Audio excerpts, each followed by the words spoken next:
接下来请收看中嘉新闻。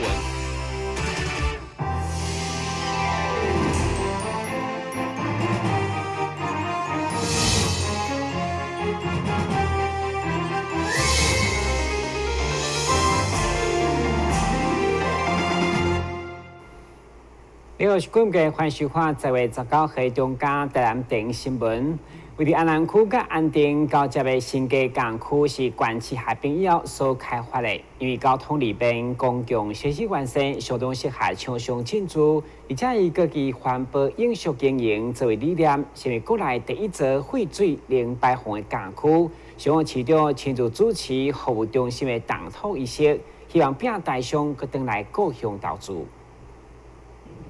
新界工业区开发案采用三重条例公民营合作开发，为104年10月开工，预计伫109年8月完工。是淡市新界为地下市以后第一个开发的工业区，而且以经济环保、永续经营作为理念，以全面化、系统化的环保设计，目标打造全国第一座废水零排放的工业区。就是因为供需失衡。所以真侪人找无土地通设厂，全设伫地，全用违章设伫农地，所以农地里面的违章工厂一栋一栋的冒出来，那这个其实是不好的。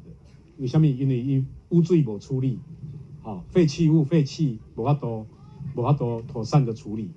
那么另外也没有集中管理，有时候隐藏在一个它的公安各方面、运输各方面的条件，都不是很好。因为工厂难免有货柜车爱进出。你若不是伫集中的工业区，你货柜车可能就经过乡间的小路，经过有人大的所在，往往会造成安全上的问题。所以这第一，第二，咱有心要来台湾投资的，找无所在。所以当时赖院长就甲方局长讲咱有这个责任来把一些原来的一些在计划中的工业区，再把它恢复回来。所以咱今咱这个新起工业区，就是当时合并之初，赖院长、赖市长看到咱台南有这个需要，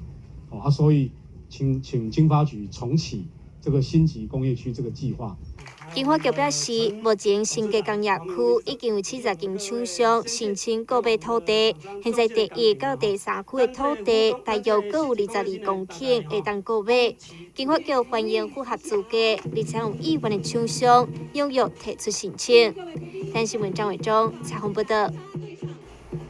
议会上午进行市政总质询，首先议员赖慧媛针对关市合并以后，原台湾道路的宽捷，如果依照建设为何甲清洁等方面来看，现况真正作乱，需要求市府提出检讨。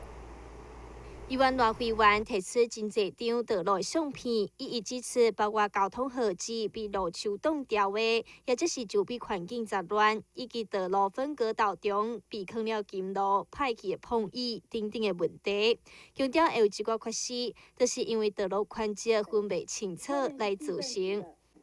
台南的每一条道路，在市区里头，它可能不会有这样的一个困境，可是在乡村呈现出来的就是说，一条没有人认养的，权责不分、分不清楚的一个道路，怎么办？公路系统有公路系统的，是。然后迄个庄头内底迄个巷弄的道路是属即个公所，但是你到农地的时阵，伊就有分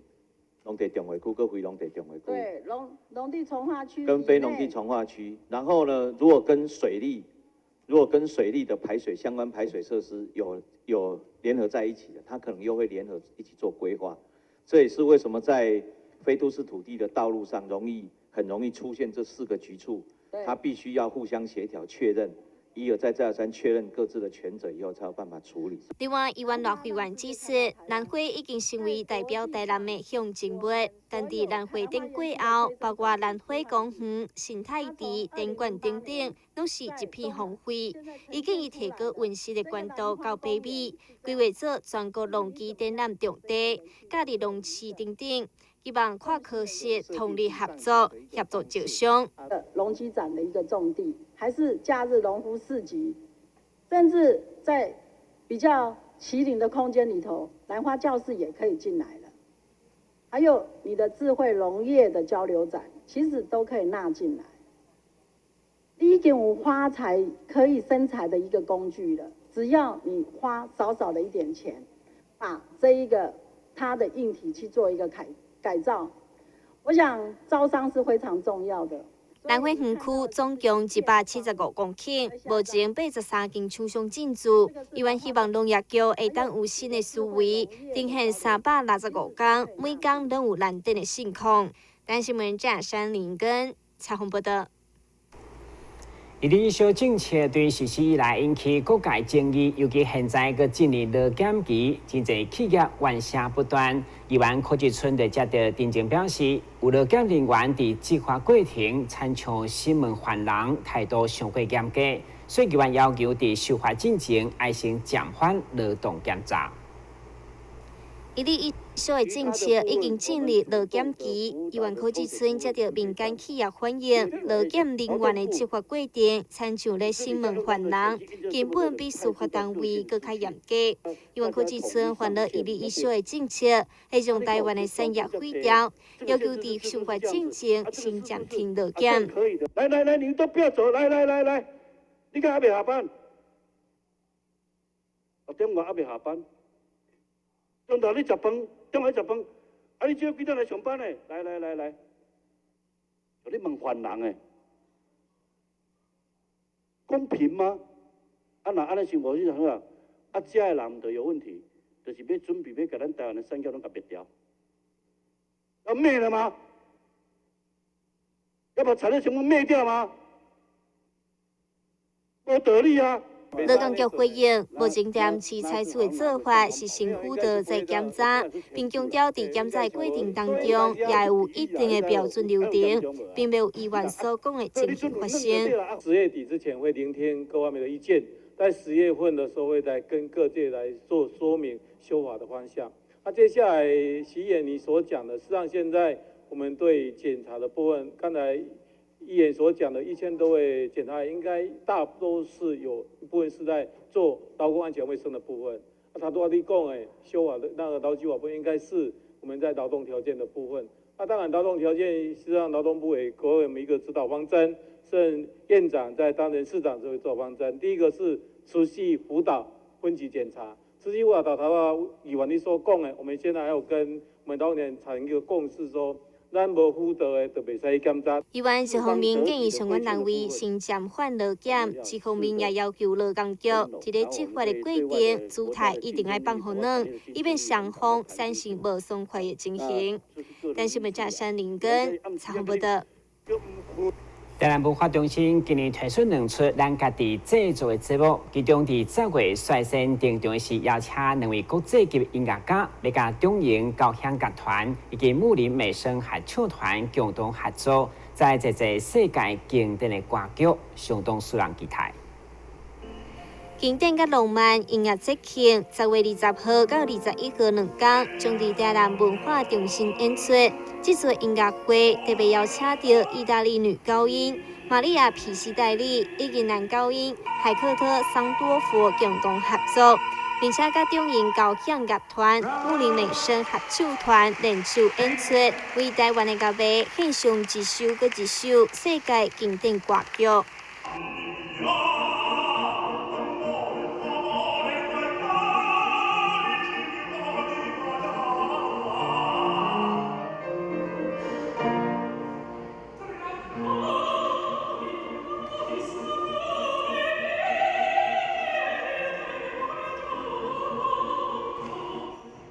经典与浪漫，这次我们邀请了2位来自意大利跟墨西哥的非常优秀的歌者，跟我们一起同台的做演出。那还有我们长隆交响乐团，那还有这个台南的木林美声合唱团。我想这样的组合呢，是在台南市非常难能可贵，也非常少见的。我们去年在奇美所尝试的这个歌剧选粹这一档节目呢，这个今年可以说是一个精致版，我们把它从户外的演出呢搬到室内来，再做一次的精致版的演出。我想，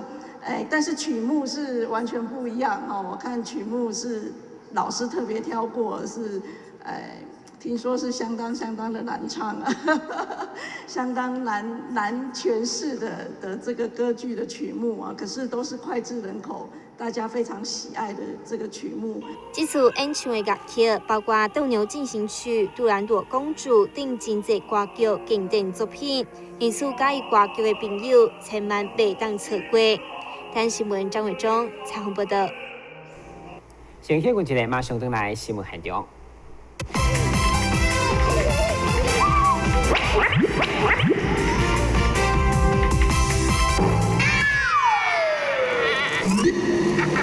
正确开启车门很重要，不然怎么开呀？下车要转头注意后方来车，再慢慢开车门。这是两段开车门啦，两段式开车门，两段式开车门，两段式开车门，因为很多要说也说3次。打开一本书，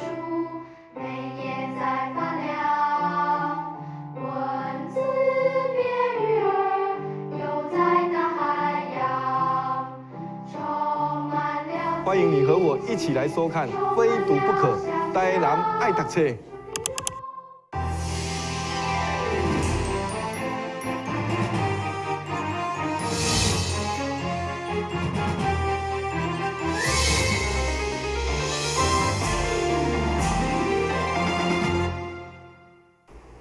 来自日本静冈县藤枝市为了宣传因的特色布衫，特别甲为伫后火车头的保险公司合作，再来因当地上界出名的地靴等商品。同时，展览当中嘛要举办一手掠地靴好康，邀请民众踊跃参加。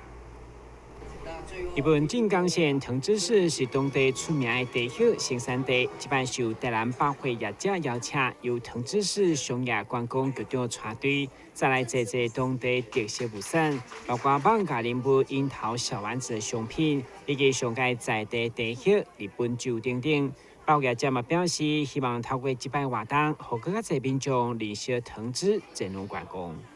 今回の商品は。这次的我们的特征是我们带来我们的地域的好酒地酒，有四种地酒，然后之外呢还有我们的最大的名产就是茶叶，这次以斗茶会，也就是品茶会的方式向各位介绍我们的名茶。我们这一次特别邀请他们来我们台南原百把这些好茶介绍给所有的消费者。那除了商品以外，我想大家对藤枝市的认知应该也知道说，它那边的这个花艺也是非常出名哦。所以每年的这个不管是樱花季的时候啦，还是紫藤花开的时候都是相当的美。那另外一个，他们那里因为是环境非常的这个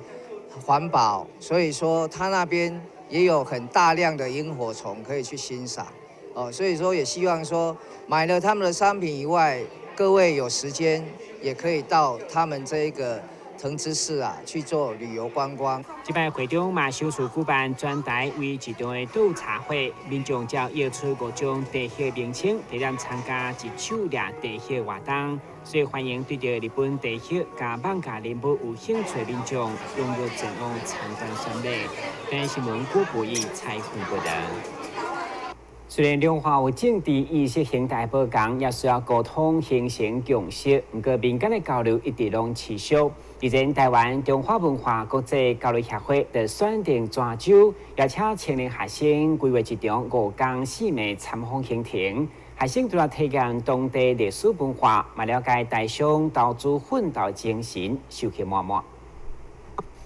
台湾中华文化国际交流协会为了促进台湾青年甲大陆伫历史文化等多方面的交流，特别申办5天4夜泉州行。会中包括协会成员以及17名青年学生，第一站来到丰州镇的9里山景区。透过当中的历史古迹等等，让大家伫短短时间内面得了解闽南文化起源、印象深刻。是呢，在长达440年当中，都是闽南的政治、经济、文化中心。另外来到万达园博物馆，专门展示海峡两岸伫宗教文化、甲风俗民情等方面历史，毛学生拢受益满满。不管是在文物上面，在古迹上面，或是在最多是在宗教上面，这边让我看到很多。学生除了见证泉州甲台湾两地宗教文化关系，来到安海龙山寺内找找两岸古老奇妙缘源以外，也前往台湾青年创业中心，看到13当前台商的真金白银打拼的精神。在这边已经成功开拓了台湾人会组成一个台商协会，然后大家一起互相去 support， 去资助彼此之间需要的资讯以及一些人脉都会互相的帮忙。那在这样的情况下，尽管你是来开荒的，那你已经有一条看得见的道路给你走，你不至于像是瞎子摸象一样什么都看不到。而且我也认为说，创业最重要的东西就是要有行政单位的支持。这摆泉州的行程，确实让台湾青年无同款的体验。学生也表示，虽然活动结束，不过交流未停止，希望未来两岸之间的对话会当更加多元。电新闻综合采访报道。为将合作视觉洗掉镜头，大部分发生在青春期到成年这段期间。医生表示，若愈晚治疗，对患者认知甲社会功能的损害就愈严重。所以，先呼吁一旦发现注意力变歹，而且有幻听、幻觉镜头，一定要量早寻求协助。视觉失调症是一种慢性精神病，发生的原因目前第一学上并无法度确定，但是研判可能是基因甲环境的交互作用所引起。初期会出现短暂的幻觉，对别人讲的话会上过敏感，或者是联想，到后来可能会演变成为认知功能改变。视觉失调症的症状主要分成正性跟负性症状两大类群。那正性症状就是一般人不会出现的一些症状，像是幻觉、妄想，然后奇特的行为，然后怪异的这个思考这样子。那负性症状包括他们会对于这个生活比较没有兴趣，然后比较没有喜乐感，然后可能思考会变得比较混乱，然后没有逻辑这样子。那当然他们还会有一些认知上面的这个功能的改变，然后社会功能的改变。医师指出，若是会当早期发现、早期治疗，将会当减少其他精神疾病的发生率，避免自杀、意外事件发生，而且复原的速度也会较紧较好。所以一旦出现相关的镜头，一定要量早寻求专业人员的协助。但是，本家山郭博弈采访报道。每一当10月第3礼拜是病人安全周，对此基美学中心为提升民众对病人安全的关心甲参与，特别以医病沟通作为主题，来希望找对的人讲对的话，而且重要是不管做什么医疗，是需要医生甲患者家属共同决定。基美学中心病人安全周活动上午伫1楼门诊大厅登场，由活动机器人担任亲善大赛，并且透过多元宣导方式，将病人安全的概念宣传出去。病人跟家属在面对一个重大的医疗决策的时候，比如说长期的用药，或者是这个病情比较严重的决定的时候，那常常是缺乏很多的资讯，没办法去做出一个好的决定。那医病共享决策就是邀请病人跟家属来，那我们提供了很多的这个说明的工具，然后引导他在整个过程当中做出一个最好的决定。今年活动主题就定做医病沟通，为了减少民众伫就医的等待，或者是检验过程时，时常被认为医护人员无作为，其实这种是欠缺双方沟通。所以，找对的人讲对话，会当减少双方误解。加上重要医疗决定，嘛需要病人、家属甲医生共同决定，才当互医病之间的沟通更加无障碍。电新闻林根何小邦采访报道。每年个人化社会老化衰弱已经被看作是老大人功能退化一项指标。对此，台湾病院特别成立抗衰弱服务中心，结合各大专科甲医术人员提供筛检预防，要协助时代对衰弱变勇敢。因应中高龄所带来衰弱症，卫生福利部台南病院伫10月初特别成立抗衰弱服务中心，针对有慢性病合并衰弱风险的中老年人，配合国民健康署的成年人预防保健检查，到尾进行全面性的功能评估，包括体适能检测、身体静态检、日常生活功能的评估等等，再由各专科介入，提供预防甲相关协助。我们先借由功能性的评估，看他有没有衰弱或衰弱前期的一个情形，像比如说，肌力、肌耐力比较差，柔软度比较差，他的体力变比较差，营养比较不足，体重减轻，这些相关的问题之后，我们进一步更完整的评估，那跟对他每一个人的状况，我们再做一些介入的一些照顾跟治疗。比如说有一些可能记忆方面的问题，可能有失智的一些问题，可能有一些是营养不足的问题，我们需要给他说一些蛋白质的一个增加，有一些有跌倒的风险的，我们给他就注意到他的一个平衡，甚至肌力，还有环境的一个注意，还有甚至他用药的一些问题，所以做一个整合的一个照护的一个环境。那当然有一些可能有潜在失能，需要长期照顾的部分，我们会连接我们的一个长照的一个服务的一个资源。所以这边抗衰弱服务中心就是一个整合的一个中心，从健康衰弱前期亚健康，一直到可能潜在快要失能的部分，我们做一个服务的一个整合。先做评估之后，依照每一个人的状况，再给予个别的一些介入或是咨询或是服务。台南病院的预防衰弱甲健康促进团队包括有家医科、精神科、复健科以及物理治疗师、职能治疗师等医师人员，为初步检测、生活功能评估，一直到预防跋倒骨折、营养咨询等等，提供全方位完整服务，陪伴长者做伙变勇行。但新闻站山林根采访报道。接着来关心详细天气变化。明仔是好天有时最风的天气，温度26度到32度，白落雨，海面平准风力6级到7级，上大阵风9级。感谢收看10月19日中间台南电影新闻，咱再会。